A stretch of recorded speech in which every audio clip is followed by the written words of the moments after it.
Sure. and your move Yeah. into full-time pastorate.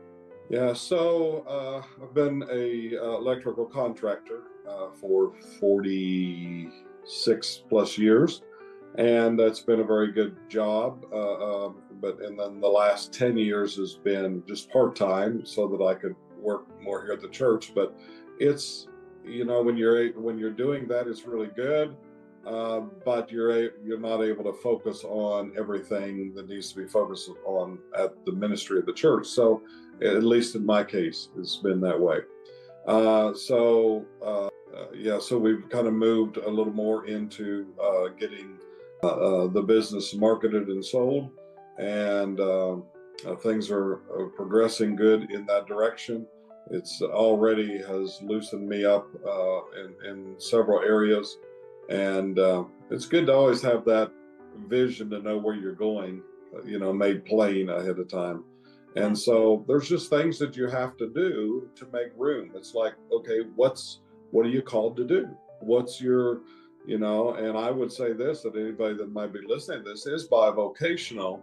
I even had people come to me and say, hey, Pastor, we're believing God, and this has been several years back, that you're not going to have to work anymore. But one thing that being bivocational in my type of work I did, it's been a blessing because it's enabled me to get to know so many people, and especially as a contractor with some of the leaders in our city,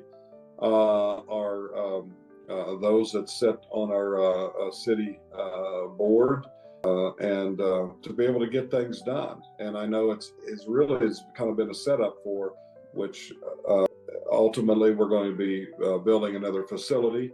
And when you're doing that, you need to have good relations with your city officials and inspectors and all that, and this has enabled me to do that. But that time's coming to a close as far as that part of it. I think we've established that very well. And so now I guess the important thing is if you are bivocational, is always, that's great for the time, and there's been, but in many ways, ultimately, you have to be committed to something. If your loyalty lies in several different areas, then your focus is never going to be strictly, where it needs to be.